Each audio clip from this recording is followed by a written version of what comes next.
Here we go. I got the blue fidget spinner from a nearby gas station. So I'm going to open this up and I'm going to review it. Here we go.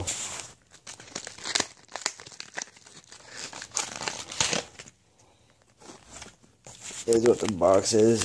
I got this from a nearby gas station. It's called the hand spinner, but it's basically the fidget spinner. This is what it looks like.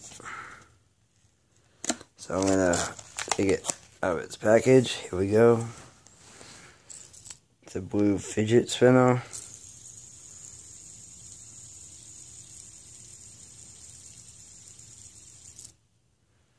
So yeah, I got a nearby gas station. It's kind of like 7-Eleven, so